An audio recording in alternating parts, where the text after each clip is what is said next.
बऱ्याच वेळेला लोकांना प्रवासच सापडत नाही. एक्झॅक्टली. जायचं असतं दिल्लीला, चालले असतात बंगलोरला. त्याच्यापेक्षा वाईट काहीच नसतं ना. आपल्याला आपली दिशा सापडली, आपली पॅशन सापडली. आता त्या प्रवासाचा आनंद घेत राहायचा.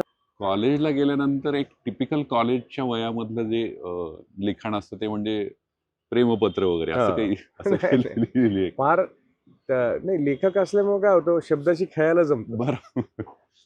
मला राजनीती पिक्चर आला होता, हा, प्रकाश झहांचा. Correct correct correct. त्याचा माझ्यावर एक छान इम्पॅक्ट. आणि अटलजी आले आणि त्यांनी पहिला शब्द टाकला की इंतजार में भी मजा होता है. वा वा आणि सगळे हसले, संपली, सभा सुरू झाली. वा वा वा वा. ते टिपिकल तरुण वयाच्या काळात किंवा कॉलेजच्या वयाच्या काळात आपल्या बेडरूमच्या झोपण्याच्या पलंगासमोर एक हिरो हिरोईनचा फोटो लावायचा. हो, हो. तुम्ही लावलेत का? हो, लावलेत ना. कोणाचे लावलेत? नमस्कार, सुप्रभात. मी आता पुण्याच्या कमला नेहरू पार्क या ठिकाणी आहे. इथे शिवाजीनगर विधानसभा मतदारसंघाचे उमेदवार सिद्धार्थ शिरोळे मला आता वॉकला आलेले दिसलेत. तर ही मला वाटतं संधी आहे माझ्यासाठी की त्यांच्याशी जरा इन्फॉर्मल गप्पा मारून काही नवीन माहिती मिळते का बघूया. कारण अशा पद्धतीनं एखादा उमेदवार आपल्याला भेटतो आणि त्याच्याशी गप्पा मारता येतात हा फार क्वचित घडणारा प्रसंग आहे. आणि सकाळचे 7 वाजलेत, त्यामुळे मॉर्निंग वॉकला शांतपणे ते फिरत असतील तर त्यांच्याशी जरा गप्पा मारत या. तुमच्याशी पण काही तुमच्या मनातले पण काही शंका प्रश्न असतील तर तेही मला कव्हर करतायत का बघूया या. इलेक्शनचा कंप्लीट काळ, महिना दीड महिना जे काही प्रचार सुरू होतो तेव्हापासून झोप महत्वाची आहे, फिटनेस महत्वाचा आहे, खाणं पिणं वेळेत पाहिजे, हे होतंय का? पण हे सध्या होतंय? वेळेत असं थोडं इरेग्युलर होऊन जातं. बरोबर. पण त्यातल्या त्यात किमान 5-1 तास झोप झाली, 5-5.5 तास झोप झाली, बरोबर, तर ती रिकव्हरी छान होते. बरोबर बरोबर. आणि खाणं पिणं थोडंसं लाईट ठेवलेलं बरं असतं. म्हणजे कारण ॲसिडिटी होणं किंवा म्हणजे कुठल्याही प्रकारे जास्त खाल्लं तर त्याचा त्रास जास्त होऊ शकतो. त्यामुळं इलेक्शन टाईममध्ये जेवढं तुम्ही पर्सनल तुमच्या न्यूट्रिशन वाईज किंवा पर्सनल लाईफस्टाईलमध्ये डिसिप्लिन्ड असाल तर ते तुम्हाला म्हणजे that helps you sustain through the entire campaign days. Diwali फराळ तुम्हाला सगळीकडे बोलवलं असेल, प्रत्येकाच्या घरी जाणं कंपल्सरी, त्यांना अटेंड करणं हे गरजेचं आहे ना. आणि ह्या सगळ्या ते थोडं थोडं थोडं घेत राहिलं. मला आठवतं की आपले अडवाणी साहेब असायचे तर ते एवढासा पोह्याचा चिवडा घ्यायचे. अच्छा, बर. आणि मग त्यातलं एक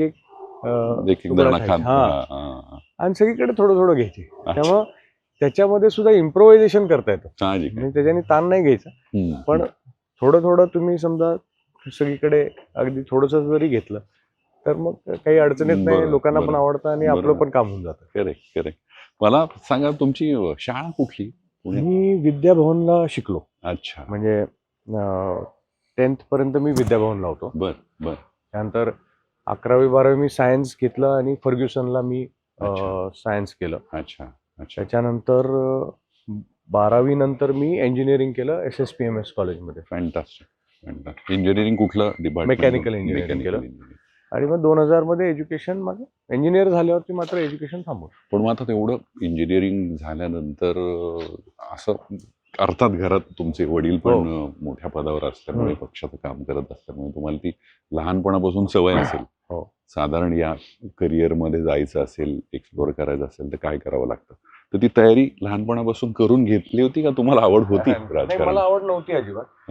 मला हे माहित नव्हतं की माझी आवड काय. ओके. त्यामुळं मी चांगल्या म्हणजे समजा अभ्यास करायचो तर मी बाय हार्ट करायचो. बरोबर. मला फार समजायचं नाही. बाय हार्ट कारण रिस्पॉन्सिबिलिटी असते की आपल्याला चांगले मार्क मिळाले पाहिजे. बरोबर. पण चांगले मार्क मिळाले पाहिजे म्हणून मी बाय हार्ट करायचो. बाय हार्ट केल्यामुळे मला चांगले मार्क मिळायचे म्हणून मी सायन्स घेतलं. सायन्समुळे मी इंजिनिअरिंग घेतलं. इंजिनिअरिंग झाल्यावर मला हे कळालं की मी ह्याच्यात करिअर नाही करू शकत. अच्छा. मग कारण मला ते समजत नाही. ऍज अन इंजिनियर मी व्यवस्थित शिकलो. बरोबर. पण करिअर करणं एवढी आवड, बरोबर, ही मला त्यात नव्हती. मग मी 10 वर्ष म्हणजे 1 डेकेड मी माझं हॉटेल पाहिलं. शबरी माझं रेस्टॉरंट आहे. शबरी शर्वरी मी सुरू केलं त्यावेळेला. आणि 10 वर्ष मी फक्त रेस्टॉरंट बिझनेस पाहायचो. ते मी शिकलो हळूहळू. ते मला आवडायला पण लागलं. पण अराउंड 30 जेव्हा मी कंप्लीट झालो 2009 मध्ये, तेव्हा मला रिअलाइज झालं की प्रॉबब्ली माझी जी आवड आहे किंवा जी USP आहे ती कुठेतरी मी लोकांना मदत करू शकतो, लोकांना इन्स्पायर करू शकतो, ॲडमिनिस्ट्रेट करू शकतो, लीड करू शकतो. हे जे ॲट्रिब्युशनल फॅक्टर्स आहेत ते जसे मला समजायला लागले, तसं मी विचार केला की कदाचित हा जो सोशल आणि राजकीय प्लॅटफॉर्म आहे तो मला सहज समजतो, समजतो. मात्र अनुभव त्यातला काही नव्हता. मग त्यानंतर मी निर्णय घेतला की बाबा आपण भारतीय जनता पार्टीच्या माध्यमातून काम करायला सुरू करू. बरोबर. असं करून मी 2011 पासून भारतीय जनता पार्टीच्या माध्यमातून काम करायला सुरू केलं. आणि मग मला रिअलाइज झालं की राजकारण हे क्षेत्र आहे की जे मला आवडतं. वा, म्हणजे ते इंजिनिअरिंग टू सोशल इंजिनिअरिंग असा साधारण तुमचा जर्नी. मागे वळून बघायला तर नॅचरली आपण को रिलेट करू शकतो की माझे वडील राजकारणात होते, बरोबर, किंवा घराण्याला राजकीय वारसा आहे. पण त्याची जी रिअलायझेशन मला झाली ती वयाच्या 30व्या वर्षी झाली. साहेब नमस्कार, कसे आहात? बरे? Yes sir.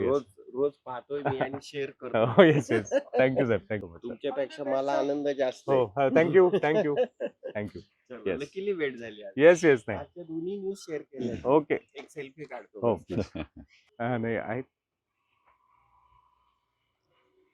थँक्यू. चलो भेटूयात. येस. हे मला वाटतं ही प्रेम आहे खरं. हो. तुम्हाला भेटणाऱ्या प्रत्येक लोकांना त्यांचं भरभरून येणं की यंदा आहे, काही काळजी नाही, आणि एवढा उत्साह त्यांच्यामध्ये जागवण्यासाठी मला वाटतं तुम्ही इतकी वर्ष अत्यंत निष्ठेनं नेटानं काम करणं यालाच म्हणतो आपण खरं तर समाजामध्ये. जो सोशल इंजिनिअरिंगचा मुद्दा तुम्ही म्हणत होता, त्याच्यात कन्सिस्टन्सी फार महत्वाची असते. बरोबर. ओव्हर इंटेन्सिटी, फार इंटेन्सली काम करण्यापेक्षा कन्सिस्टंटली समजा तुम्ही काम करत गेला तर मग तुमची एक प्रतिमा तयार व्हायला लागते. बरोबर आहे. आणि ती काळांतरात ती प्रतिमा तयार व्हायला सुद्धा जो वेळ लागतो त्याला तुमचं सातत्यच महत्वपूर्ण. मला वाटतं सगळ्यात महत्वाचं आपलं जे क्षेत्र आवडीचं आहे त्याच्यात आपण सातत्याने काम करत राहिलो. Very nice. मला वाटतं ते करताय तुम्ही. शिक्षण, फर्ग्युसन कॉलेज, इंजिनिअरिंग हे सगळं झाल्यानंतर राजकारणासारखा अत्यंत नवा आणि वेगळा प्रकार, पण सातत्यानं आम्ही म्हणतो आमच्या इंडस्ट्रीमध्ये काय होतं, तरुण पिढी जास्त सक्षम आहे असं सातत्यानं म्हणलं जातं. आणि त्याच्यामुळे कला क्षेत्राकडे पाहण्याचा लोकांचा दृष्टिकोन बदलत चाललाय. वेगवेगळे प्लॅटफॉर्म्स आले आहेत, OTT पर्यंत आता आपण पोहोचलोय. हे सगळं आमच्या क्षेत्रात जसं होतं तसंच मला वाटतं थोडंफार राजकीय वर्तुळामध्ये सुद्धा जितकं तुम्ही लहानपणापासून तयारी कराल, जेवढी तुम्ही तुमच्या कन्सिस्टन्सीवर फोकस कराल, तेवढा यश मिळत जातं. हे सगळीकडे आहे. तुम्ही नाटक, सिनेमा वगैरे आवडतो? हो. मी पिक्चर खूप पाहायचो. अलीकडे कॉलेज बुडवून पाहण्याचा. पण कलेमधला मी लेखक आहे. त्यामुळे मी लिहितो सकारात्मकतावरती. अरे वा. त्यामुळे मला ऑप्टिमिझम वर मी एक पुस्तक लिहिलंय. बर. सेल्फ जर्नलिंग वरती, the art of self journaling वरती पुस्तक लिहिलंय. त्यामुळं कलेचा जो अंग आहे माझ्यामध्ये तो लिखाणाच्या स्वरूपात. वा. काय आतापर्यंत कसं लिखाणाचा काय अनुभव कसा तुम्हाला? मला मुळात वेळ मिळतो का हे सगळं करायला? मी जेव्हा लहान होतो तेव्हा मला बऱ्यापैकी फार अप्रिसिएशन नाही मिळायचं.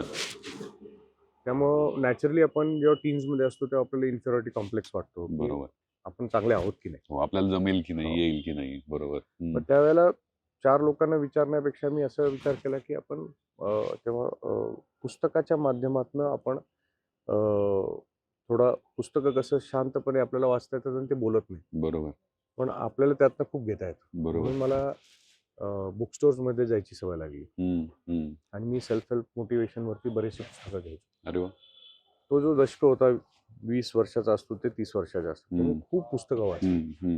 आणि त्याच्यानंतर माझी जी काही ओव्हरऑल वैचारिक बैठक आहे ती डेव्हलप होत गेली. आणि ती झाल्यानंतर माझे जे काही अनुभव होते त्याला मी इंट्रोस्पेक्ट करायला लागलो. आणि ते इंट्रोस्पेक्ट करून त्यातनं एक चांगला मॉरल काढणं. कुठली एखादी घटना घडली म्हणजे वाईट जरी असली तरी ती पटकन एक्सेप्ट करणे, एक्सेप्ट करून त्याच्यामधला जो एक त्यातलं काय चांगलं झालं, त्यातलं हे चांगलं झालं, ते चांगलं घेऊन पुढे जाणं. बरोबर. ही मला सवय लागली आणि मग असे खूप इन्सिडेन्सेस होते. बर. मग त्या इन्सिडेन्सेसचं इंट्रोस्पेक्शन करून इंट्रोस्पेक्शन करून मी लिहायला लागलो. बर. आणि मग पुस्तकं म्हणजे लिहित लिहित लिहित लिहित पुस्तकं लिहायला लागलो. त्यामुळे तो माझा ती आवड आहे. बर. त्यामुळे जेव्हा आवड असते तेव्हा त्याला वेळ काढावा लागत नाही. बरोबर. बरोबर. तो आपोआप आणि शब्द हे आतनं येतात. बरोबर आहे. शब्द काही ठरवून तर लिहिता येतात. अगदी. एकदा असं बसलो लिहायला की काही ना काहीतरी सुचत जातं, लिहित जातो. पण ते 10-15 मिनिटं जेव्हा आपण लिहितो तेव्हा एक वेगळंच म्हणजे काहीतरी मोकळेपणा वाटतो. बरोबर. अचानक यू फील लिबरेटेड किंवा हील्ड असे. हम्म. त्यामुळे अशी एक सवय लागली. त्यामुळे लिखाणाला वेळ काढावं लागत नाही, तो होऊन जातं. वा, तुम्ही आता म्हणालात की तुम्ही बुक स्टोअर्सनं जायचा हो. वाचायचा. साधारण आवडीचे लेखक वगैरे काय लहानपणी कॉलेजच्या काळात किंवा आत्ताच्या काळात? मला आठवतंय की मी जनरली मोटिवेशन आणि इन्स्पिरेशन वरतीच पुस्तकं जास्ती वाचायचो. बर. अजूनही तेच वाचतो. बर. मग त्यामध्ये मला आठवतं मी पहिलं पुस्तक वाचलं होतं attitude is everything by Keith Harrell म्हणून होतं. ते मला खूप प्रभावी झालो त्याने. त्यानंतर मी लॅन्स आर्मस्ट्रॉंगचं एक पुस्तक होतं, ते मी वाचलं की तो सायकलिस्ट होता, त्याला कॅन्सर झाला होता आणि कॅन्सरमधनं बाहेर येऊन तो टूर दे फ्रान्स जिंकला. त्यामुळे ते एव्हरी माईल काउंट्स का असं काहीतरी ते पुस्तक होतं. बर. नंतर मग मी रॉबिन शर्माची पुस्तकं वाचली बर. आणि ते माझ्यावरती खूप त्याचा इम्पॅक्ट झाला. मी अच्छा. जवळजवळ सगळी पुस्तकं त्यांची आजपर्यंत वाचली आहेत. त्यामुळे अशा टाईपची ज्यातनं एक ऑप्टिमिझम जनरेट होते बरोबर. आणि काहीतरी आपल्या वैचारिक बैठकीला दिशा चालना मिळेल. मिळते. बरोबर. चालना मिळते, दिशा मिळते, ग्रॅटिफिकेशन मिळतं. अशा प्रकारची पुस्तकं मी भरपूर वाचली. म्हणजे मला वाटतं तुम्ही जे शिक्षण साधारण इंजिनिअरिंगचं केलं त्यात तुम्ही स्टुडियस स्टुडंट होता की काय असं मला आता वाटायला लागलं हे ऐकल्यानंतर. पण कॉलेजला गेल्यानंतर एक टिपिकल कॉलेजच्या वयामधलं जे लिखाण असतं ते म्हणजे प्रेमपत्र वगैरे असं काही लिहिली? फार नाही, लेखक असल्यामुळे काय होतं, शब्दाशी खेळायला जमतं. बरं. कसं खेळायचं ते आपल्याला जमू शकतं. त्यामुळे ते काही फार हे नाही. पण जो मूळ थॉट आहे, कुठलाही म्हणजे समजा कुठली गोष्ट लिहायची असेल तर ती का लिहायची आहे, बरोबर आहे, इथपासून जेव्हा आपण विचार करायला सुरू करतो त्याची क्लॅरिटी, तेव्हा त्याची क्लॅरिटी, त्यामुळे त्याच्यावरती मी फोकस करतो. त्यामुळे कुठल्याही विषयात मला लिहायला सांगितलं तर मी छान लिहू शकतो. म्हणजे तुम्हाला लिखाण म्हटल्यानंतर आता पु ल किंवा गदिमा किंवा म्हात्रे नेहमी म्हणायचे की तुम्हाला माणसं जितकी जास्त भेटतील किंवा जितके जास्त समजतील तेवढं तुम्हाला लिखाणासाठी ते उपयोगी पडतं. आणि आता फॉर्च्युनेटली तुम्ही माणसांच्या मधला खरं तर लोकप्रतिनिधी म्हणून सगळीकडे आहात किंवा इतकी वर्ष काम करताय. ती माणसं पाहून सुद्धा लिहिण्याचं कधी इन्स्पिरेशन येत असेल ना? असं कधी वाटलंय का की जरा व्यक्ती आणि वल्ली टाईप्स काहीतरी आपणही लिहावं, इतक्या वर्षात भेटलेली माणसं, मग ते कार्यकर्ता असतील, पक्षामधले तुमचे प्रेरणास्थान असतील किंवा इतर व्यवसायाच्या निमित्तानं भेटलेली माणसं असतील, असं काही आहे का डोक्यात? मला असं वाटतं की व्यक्तीपेक्षा संभाषणातनं खूप घेता येतं. अच्छा, त्यांचा संवाद जो काही आपला होत होता, हा जसं आपण दोघं बोलतोय, हो, हा एक संभाषण जेव्हा कम्प्लीट होतं तेव्हा त्या इंटरॅक्शन मधले अर्थ घेता येतात. म्हणजे हे मला म्हणजे खूप ठिकाणी जाणवलं की किंवा म्हणजे अनुभवातनं मी खूप लिहू शकतो. बरोबर आहे. असं म्हणजे माझा जो फोर्टे तो कुठल्याही कम्युनिकेशनला, एक्सपिरियन्सला इंट्रोस्पेक्ट करणे आणि त्याच्यातनं इंट्रोस्पेक्ट करून मॉरल काढणे, हे मला छान जमतं. कुठली एखादी गोष्ट त्या संभाषणात आपल्या हृदयाला स्पर्श करून जाते. बरोबर. तो मोमेंट असतो, तो त्या संभाषणातनं जनरेट होतो. त्यामुळे तशा पद्धतीने मी एक्सपिरियन्स बेस्ड आणि इंटरॅक्शन बेस्ड लिहितो. वा वा वा, हे मला वाटतं फार वेगळा तुमचा पैलू आहे मला या पर्सनॅलिटीमध्ये. पण हे जसं लिखाणाच्या बाबतीत तुम्ही बोललात तसं संगीत किंवा नाट्य किंवा चित्रपट या कलेविषयी पण आवड कशी आहे? म्हणजे संगीत, आम्ही मध्यंतरी तुमचा एक फोटो पाहिला वर्तमानपत्रात, राहुल देशपांडे आणि तुम्ही अत्यंत दिलखुलासपणे गप्पा मारताना. तर ते काय तुम्हाला आवडतं शास्त्रीय गाणं? मला गाणी खूपच आवडतात.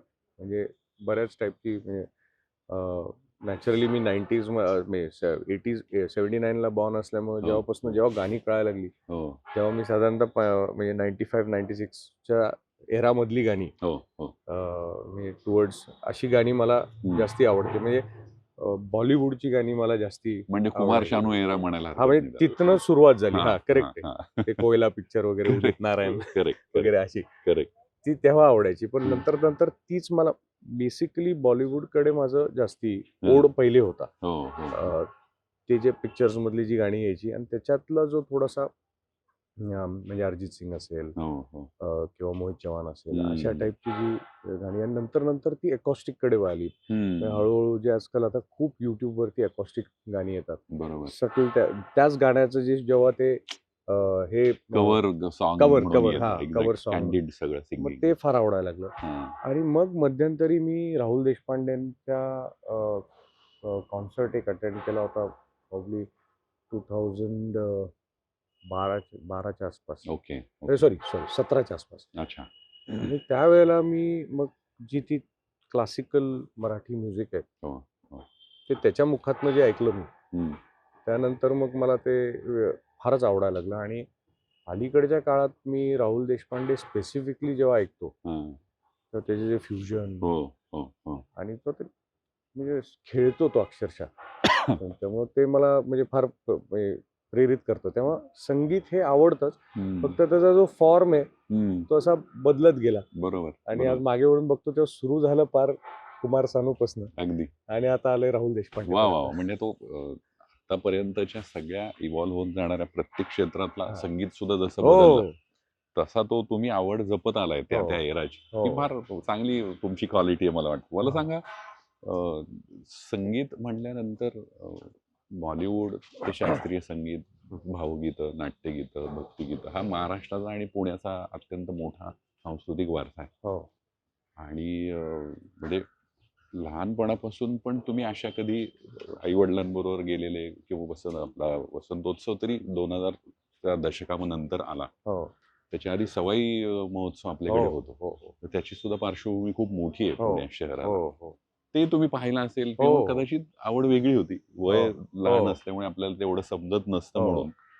पण ही संगीत क्षेत्राविषयीची किंवा गाण्यांविषयीची तुमची एक वैशिष्ट्यपूर्ण आवड आहे असं म्हणायला हरकत नाही.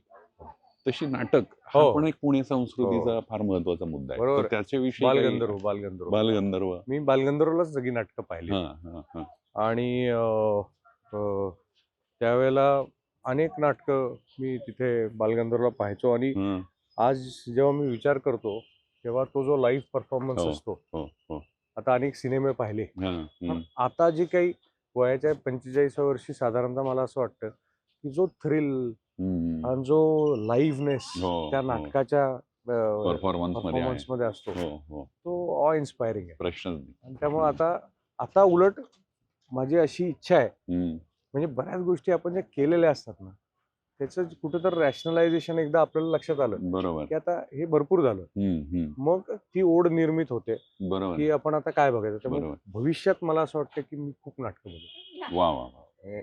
आपण पुण्यामध्ये नाटक हा विषय जो म्हणत होतो की खूप मोठी संस्कृती आहे आणि नाट्यक्षेत्र हल्लीच्या काळामध्ये फॉर्च्युनेटली बुक माय शो वगैरे सारख्या प्लॅटफॉर्मवर येऊन थांबलंय तिकीट विक्री.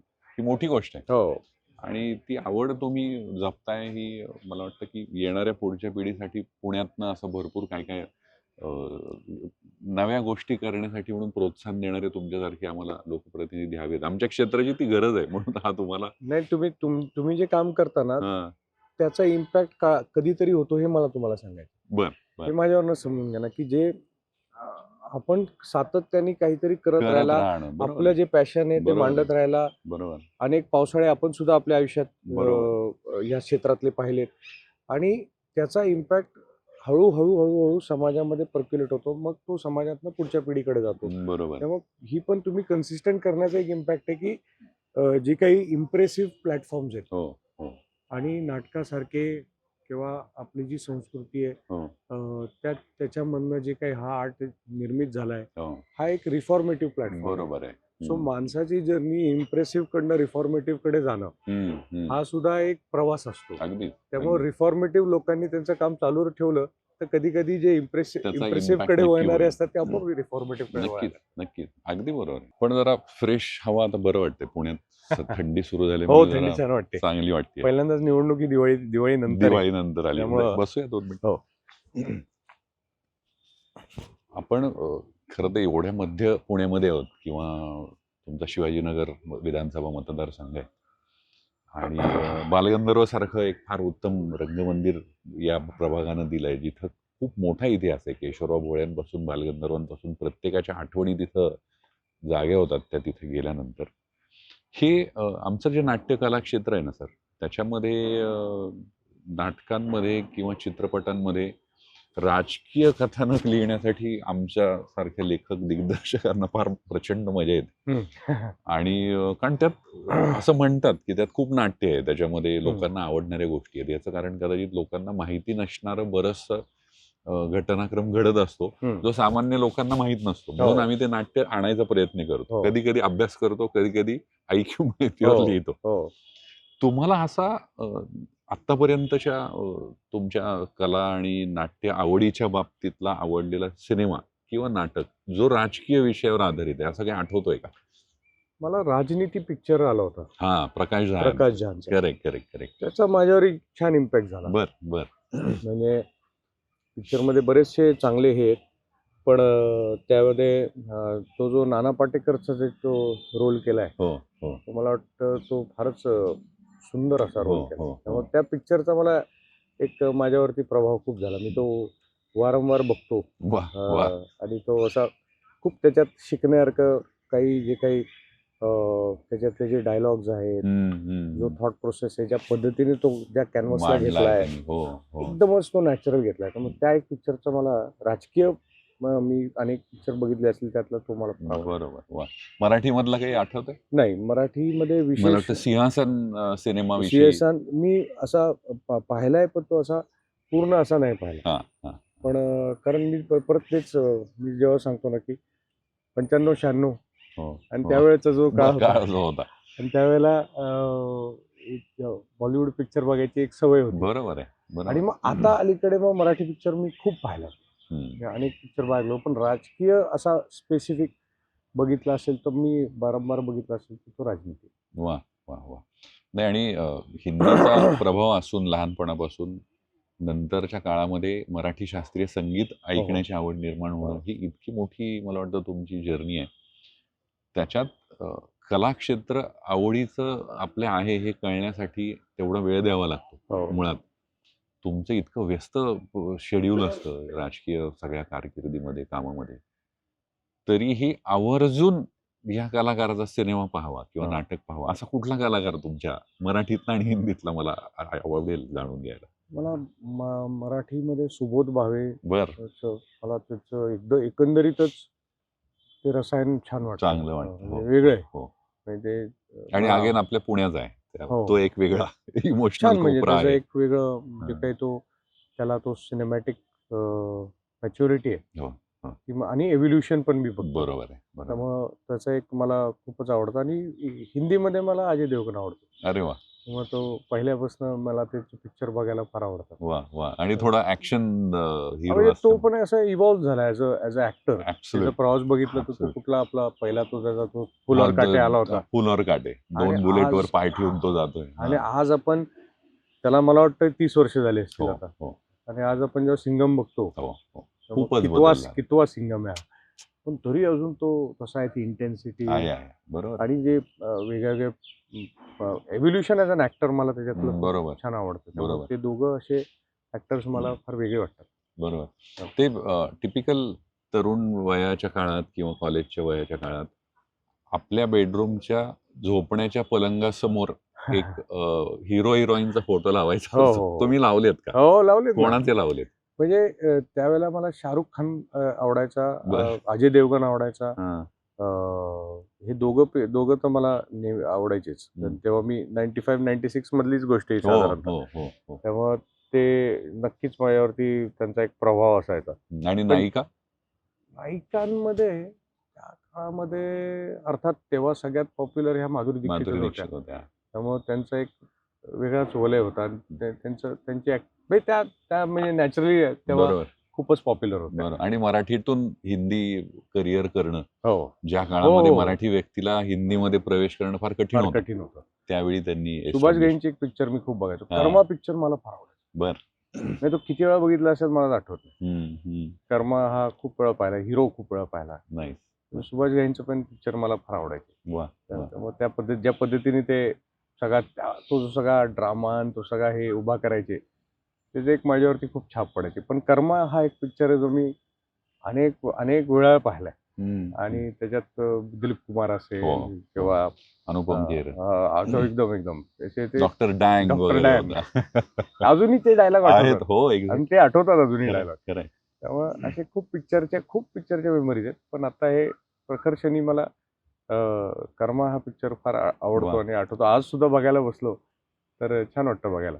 नाही तुम्ही ते डायलॉग आठवतो म्हणालात ना हो. आता, त्याच्यावरून मला असं आठवलं की त्यावेळी आपल्याला आवडलेलं, भावलेलं किंवा उत्तम पद्धतीने सादर झालेलं फार चटकन लक्षात राहतं, ते आपण विसरत नाही. हो. त्यातलाच एक राजकीय प्रकारातला भाग म्हणजे अटलजींची भाषणं. हो.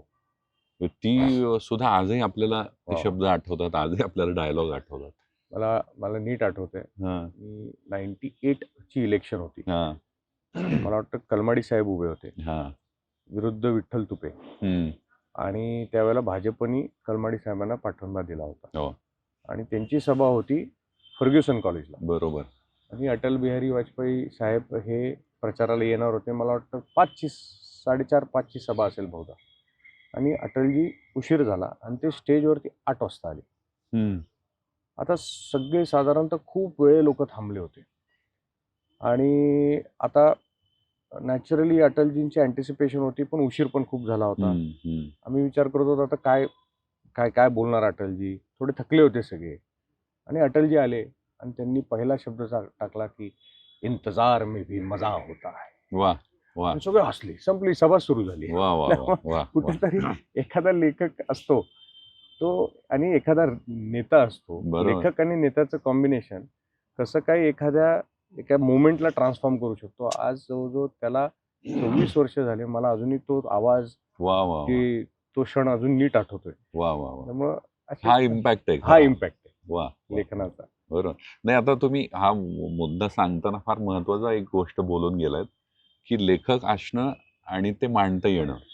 तुम्ही स्वतः लेखक आहात, तुम्ही उत्तम लिहिता. तुमच्या भाषणाला असा कधी उशीर झाला तर कशी सुरुवात कराल? नाही, ते त्या वेळेला सुचतं. कसं असतं, लिखाण म्हणजे काय? लिखाण म्हणजे तुमची विचाराची बैठक आहे. बरोबर आहे. कधीतरी वाचलेलं, कुठेतरी लिहिलेलं आठवतं तुमच्या आपल्याला. विचाराला म्हणजे त्याची एक ढाचा तयार झालेला. बरोबर आहे. त्यामध्ये खूप काही विचार तुमचे त्या ढाच्यात आहेत. त्या प्रसंगी जसा प्रसंग येतो तसा त्या ढाच्यातला कुठला विचार तुम्ही काढता आणि मांडता, एवढाच विषय असतो. पण विचार निर्मित होणं, हे वैचारिक चौकट निर्मित होणं, हे जास्ती महत्व आहे. कुठल्याही प्रसंगी आपण कसंही कळते, जसं आपण आता बोलतोय. आता काय आपण जो विचार मनात येतो त्या प्रसंगानुषंगाने आपोआप येतो. फक्त तो बैठक ती तुमची पक्की असावी लागते. बरोबर. हे कसं करायचं, म्हणजे जसं क्रिकेटमध्ये आपण शॉट खेळतो. बरोबर. शॉट बॉल काय येतोय त्यावर जसा येतो तसं मारायचं. बरोबर. त्यामुळे मला वाटतं हे छान. तुम्ही अटलजींचा विषय निघाला म्हणून आता प्रचार चालू आहे, रणधुमाळी सगळीकडे महाराष्ट्रावर जोरदार सभा होत आहेत, भाषणं होत आहेत. आत्तापर्यंत झालेल्या सभांपैकी तुम्हाला आवडलेला वक्ता म्हणून की जो उत्तम भाषा आहे, ज्याची उत्तम विषय मांडण्याची पद्धत आहे, जी मनाला भावणारी आहे, असे कुठले वक्ते तुम्हाला आवडतात? अर्थात आपले प्रधानमंत्री नरेंद्र मोदीजी. 2014 पासून मी त्यांची भाषणं जास्त ऐकायला लागलो. पुण्यामध्ये आपल्या बीजे मेडिकलच्या ग्राउंडवरती सभा झाली होती. आणि त्यांची जी आजपर्यंत मी जे सगळ्या सभा ऐकल्यात, तो एक म्हणजे ते त्यांचं एकंदरीतच खूपच म्हणजे असं टोटली जे सर्कम्फरन्स सगळं त्यांनी त्याच्यात इन्व्हॉल्व करतात, असे सगळे डायमेन्शन्स इन्व्हॉल्व करून त्यांनी कम्प्लीट असं स्पीच नेहमी बघितलंय. अमित भाई शहाजींचं जी स्पीच असतं ते सुद्धा ऑ इन्स्पायरिंग असतं. मी बऱ्याच वेळेला पाहिलंय की ते ज्या झेस्टनी बोलतात, म्हणजे त्याला ती त्यांची जी स्पिरिट आहे आपल्या देशाला सर्व्ह करायची, ती स्पिरिट त्याच्यातनं जाणवते. म्हणजे आम्ही एक भाजपचा कार्यकर्ता जरी असलो तर मी त्यांचं जे ऐकतो, मला कधी ऐकली ऊर्जा भेटते. खूपच चिंतनातनं अनुभवातलं त्यांचं संभाषण असतं. आणि देवेंद्र फडणवीस साहेबांचं भाषणाचं मला एक फार, कारण ते पण अतिशय इम्प्रॉम्प्टू, स्पॉन्टेनियस आणि स्टडीड, त्यांचं पण कॉम्बिनेशन जाणवतं की ते स्टडीड पण असतात, मुद्दे पण टाकतात, आणि त्याबरोबर त्यांची वैचारिक बैठक, विचार हे त्याला बरोबर ते अमॅलगमेट करतात. मग ह्या 3 नेते तर मला असं वाटतं की एक वेगळ्या लेवलचे त्यांची भाषण शैली आहे. त्याचा इम्पॅक्ट माझ्यावरती खूप झाला. अगदीच अराजकीय म्हणून गप्पा मारतो म्हणून विचारतो, तुमच्या पक्षा व्यतिरिक्त कुठल्या पक्षातला वक्ता असा वाटतो तुम्हाला की तो प्रभावी भाषण करू शकतो? मग अजितदादांची भाषणं आवडतात. ते भाषण नाही करत, ते बोलतात. म्हणजे सहज गप्पा मारणं जे फक्त बोलतात. बरोबर. असं झालं, हा पट्ट्या आहे ना, असं एकदम नॅचरल बोलतात. बरोबर, जे भावतं ते सहज छान बोलतात ते. मला आवडतं त्यांचं भाषण. काय आता शेवटच्या टप्प्यात आपण आहोत खरं तर गप्पांच्या, पण तुम्हालाही जायचं असणार, भरपूर व्यस्तता आहे सध्या. एक 2-3 प्रश्न रॅपिड फायर सारखे बोलूया का? हो, बोलू की. हा मुलाखत नाहीये, गप्पांचाच एक भाग म्हणून मला वाटतं की ती शबरीची भाजी भाकरी ही आयडिया कोणाची आहे? आम्ही शबरीची बोरं ऐकली होती इतकी वर्ष, ही आयडिया कोणाची? आमच्या वडिलांची. वा, वडिलांची. त्यांनी ते तेव्हा काहीतरी करायचं म्हणून काय करायचं, तर आपला प्लॉट होता, तर त्यावेळेला तिथं आणि मंदिर होतं. अच्छा. तुकाराम पादुकांचं समोरच आहे. तर त्यावेळेला कोणीतर असंच त्यांना कोणीतर सुचवलं, अनिल आपण झुणका भाकरी ठेवू. तेव्हा कोणी झुणका भाकरी ठेवली नव्हती. साधे झुणका भाकरी कोण ठेवणार त्यावेळेला, बरोबर. तेव्हा त्यांनी झुणका भाकरी ठेवली, आणि मग ती कन्सेप्ट डेव्हलप होत गेली. आणि तेव्हा एस.एन. सिंग म्हणून आमचे आर्किटेक्ट होते, त्यांनी ते सगळं तेव्हा ते सगळं जुन्या शेणाने सारवलेल्या भिंती वगैरे असं ते केलं होतं. त्यामुळं त्यावेळेला ही शबरी ही कॉन्सेप्ट आमच्या वडिलांनी सुरू केली. वा. आणि दुसरा प्रश्न म्हणता येईल याला की राजकारणात करिअर करायचं हे तुम्ही मनातही नव्हतं तुमच्या, तुम्ही मगाशी म्हणाला, ते जर केलं नसतं तर दुसरं आज कुठल्या करिअरमध्ये आम्ही तुम्हाला पाहिलं? मी लेखक म्हणून छान लेखक म्हणून आला, म्हणजे आमच्या क्षेत्रात तुम्हाला फार भरपूर संधी होती आणि आम्ही मग परत आणखी मागे गेलो असतो. मी तुम्हाला एक उदाहरण सांगतो. हे ऐकलं पाहिलं बरं का. मी लिहिचो, पण मला कोणतरी सांगितलं, बाबा लिहितोय तर पुस्तक का नाही करत? म्हणलं पुस्तक कशाला करू म्हटलं. ते म्हटले की पुस्तकाने एक आयडेंटिटी क्रिएट होईल, आणि जी आपल्या या जन्माच्या परे राहते. पुस्तक एक जरी असलं तर ते किती दशक वर्ष राहू शकतं. बरोबर. काल मला मी आता 2017 मध्ये पुस्तक लिहिलंय. मला काल एक माझे आमचेच राजकीय क्षेत्रातलेच आमचे सहकारी आहेत, ते म्हणले, दादा तुम्ही चांगल्या मताने यायला निवडून. म्हणलं का हो, काय झालं म्हटले. काही नाही म्हटले, तुमचे जे विचार आहेत ना म्हटले ते लोकांना आवडतात. म्हणलं बरं ठीक आहे म्हटले. ते म्हणले काय झालं, माझा मुलगा आहे आता, तो बाहेर आहे, कुठे बाहेर देशी शिकतोय म्हटले, तर त्याच्याशी मी व्हिडिओ कॉल करत होतो.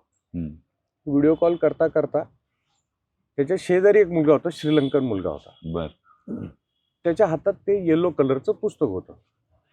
तर मी म्हणलं, अरे हे तर हे तो आपल्या इकडं सिद्धार्थ शिरोळेंचंच पुस्तक आहे. तो म्हणला, हो बाबा, मी इकडनं घेऊन गेलो होतो, 4 वर्ष झाले, आणि आता मी ते वाचलं, आणि आता हा ते वाचतो, आणि ते वाचलं की त्याला इतकं म्हणजे छान वाटतं त्याला. तर तो ते सांगत होता. तो मला, बघा तुमचे विचार श्रीलंकेत पोचले जातात. आता एखादा म्हणजे त्या म्हणजे तो असेल कुठल्या देशात आता, पण हे ग्लोबली तुमचे विचार पोचू शकतात. त्यामुळं ह्याची जी एक ह्याच्यातनं जी एक हॅपीनेस जनरेट होते, सॅटिस्फॅक्शन जनरेट होते, लिखाण आपलं जे काही आत्मविचार येतो तो जेव्हा आपण मांडतो अशा पद्धतीने की आपल्याला माहित पण नसतं की तो कधी कुठे पोचणार आहे. पण तो कधी तर आपण हयात असो नसो, नंतर सुद्धा कधी तर कोणाला प्रेरित करत जाईल. ह्याला म्हणजे हे सुप्रीम आहे मला. बरोबर. त्याला सीमा नाहीये, शब्दांना, विचारांना सीमा नाहीये, आणि त्याच्यात काही गिव्ह अँड टेक पण नाही. बरोबर आहे. तुम्ही ह्या विचारांनी नाही करत की ते एवढंच भारी व्हायला पाहिजे, पण ते असं कधीतरी कोणाला तर टच करून जातात. हे मला असं वाटतं की थॉट्स, तुमचे जे विचार आहेत ते लेखनाच्या माध्यमातून मांडून ते ठेवून देणे, आणि ते कधी त्याचे फार लॉंग टर्म मला वाटतं की त्याचे म्हणजे त्याचं लॉंग टर्म रेलेव्हन्स आहे. हम्म. सो तो एक मला असं वाटतं की काही नाही झालं तर मग मी छानपैकी जे काही आत्तापर्यंत विचार घडलेत त्याला लिहित राहायचं, डॉक्युमेंट करत राहायचं, त्यातनं खूप सॅटिस्फॅक्शन मिळतं. मला वाटतं तुम्ही अगदी शेवटचा मुद्दा म्हणून बोलतो की इतक्या उत्तम पद्धतीचा लिटरेचरचा अभ्यास, स्वतः तुम्ही भरपूर पुस्तकं वाचली आहेत, उत्तम लिहिताय, अगदी श्रीलंका आणि परदेशापर्यंत तुमचे शब्द पोहोचलेत.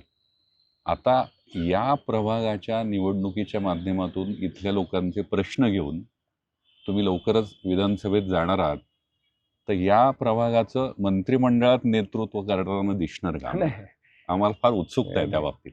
मला असं वाटतं की मला जे काही मी आपोआप या क्षेत्रात येत गेलो. आज मी हम्म. मागे वळून बघितले, 45 इयर्सची जर्नी पाहिली, तर काही डिसाइडेड नव्हतं. बरोबर कुठल्याही जोशी हे सांगू शकला नसता 20व्या वर्षी की मी राजकारणात येणार, बरोबर. कारण मी इंजिनिअरिंग करत होतो तेव्हा. नंतर मी हॉटेल बघत होतो. हम्म. त्यामुळे मला असं वाटतं की मी कधी विचार नाही केला, पण आता मी खूप इंट्युटिव्हली जगतो. मी इन्फ्लुएन्सनी जगत नाही. हम्म. आणि मला हे काम करण्यामध्ये आनंद मिळतो. जसं मला लिखाणामध्ये आनंद मिळतो, जसं म्हणतो की thoughts travel to select minds, hmm. But actions speak to every mankind. म्हणजे थॉट आणि ॲक्शनचा हा बॅलन्स आहे कुठं. वा. तर ह्याच्यातनी माझ्याकडे जे विचार आहेत हम्म. ते, राजकारण म्हणजे काय, it is a platform to act. Hmm. तर त्या प्लॅटफॉर्ममध्ये मी ॲक्ट करून ते लोकांपर्यंत, लोकांचे प्रश्न सोडवण्याचं जे माझी प्रवास चालू आहे, त्या प्रवासात मी खूप रमलो आहे. वा. आणि मी नेल्सन मंडेलांचं एक पुस्तक वाचलं होतं. हम्म. त्या पुस्तकात त्यांनी लिहिलं होतं की त्यावर ते 10,000 दिवस जेलमध्ये होते. हम्म. त्याच्यानंतर ते बाहेर आले, त्याच्यानंतर ते प्राईम मिनिस्टर का प्रेसिडेंट झाले साऊथ आफ्रिकाचे. त्यांनी एक लिहिलं होतं की जर्नी जी असते, डेस्टिनेशन जे असतं, हम्म. ते कुठलेही असो, तिथं प्रेसिडेंट झाले, तिथं गेल्यावरती आपण क्षणिक रमतो. हम्म. मग आपण मागे वळून बघतो कसं कसं झालं, अचानक आपल्याला समोर अजून एक डेस्टिनेशन दिसायला, हम्म. जे आधी दिसत नव्हतं. हम्म. त्यामुळे डेस्टिनेशनला आपण एकतर क्षणिक रमतो आणि तिथे आल्यावरती परत पुढचं काहीतरी डेस्टिनेशन दिसतं. प्रोसेस मात्र जी असती हम्म. त्याच्यातच सगळी मजा असते. खरं आहे. त्यामुळं आता मी हे जे काम करतोय त्याच्यात मी रमलोय. ते कुठे घेऊन जाईल ते काळ ठरवेल, बरोबर. पण त्याच्यात आपण रमत नाही जास्ती, आपण ह्या कामातच रमतो. त्यामुळे कामात रमणं हाच ऑब्जेक्टिव्ह आहे. करेक्ट. त्यामुळे काय आता जे होईल, आनंद रोजचा कामात मिळतोय, हम्म. ह्याच्यातच मला जी समाधान आहे. बरोबर. त्याच्यामुळं फार आता हे मिळालं पाहिजे ते मिळालं पाहिजे आता असं नाही वाटत. बरोबर. म्हणजे त्या मुक्कामाचा आनंद घेण्यापेक्षा प्रवासाचा आनंद म्हणजे घ्या. आता प्रवासावर बऱ्याच वेळेला लोकांना प्रवासच सापडत नाही. एक्झॅक्टली. जायचं असतं दिल्लीला, चालले असतात बंगलोरला, त्याच्यापेक्षा वाईट काहीच नसतं ना. आपल्याला आपली दिशा सापडली, आपली पॅशन सापडली, आता त्या प्रवासाचा आनंद घेत राहायचा. आपोआप सगळं काळांतरात तो जो ग्रॅटिफिकेशन मिळतं, कारण आपण जे आवडत्याच्या क्षेत्रात काम करतो बरोबर. त्याच्यापेक्षा सुप्रीम काही नसतं मला. वा. मला वाटतं खरंच तुमच्याशी इतका कॅज्युअल गप्पा मारल्यानंतर लक्षात आलं की मुळात सिद्धार्थ शिरोळे कसे आहेत. काय होतं, आम्हाला होर्डिंग्स बघायला मिळतात, प्रेस ॲड बघायला मिळतात, कुठे कुठे काय काय तुमचे बॅनर्स बघायला मिळतात. गेल्यावर शिक्का मारण्यासाठी तुम्ही जे बोललात ना ते पुरेसं आहे असं मला वाटतं. सगळं मला ह्या नोटवर तुम्हाला शुभेच्छा द्यायच्या गरज वाटत नाही, पण गरज पेक्षाही तुम्ही आता कंपल्सरी आमचे प्रतिनिधी म्हणून या असं म्हणावं असं वाटतंय. कारण आमच्यासारख्या कलाक्षेत्रातल्या लोकांसाठी सुद्धा आणि सर्वसामान्य नागरिकांसाठी सुद्धा इतका शिक्षित, इतका सुसंस्कृत लोकप्रतिनिधी हवाय, जेणेकरून येणारा भविष्य आणि येणारा प्रवास, मुक्काम म्हणत नाही पुन्हा प्रवास, येणारा प्रवास जास्त सुखकर होईल. सो दिवाळीनंतरची दिवाळी 23 तारखेला साजरी करायला भेटूया परत एकदा आणि परत गप्पा मारूया. Thank you. All the best sir. Thank you. Thank you so much. Thank you.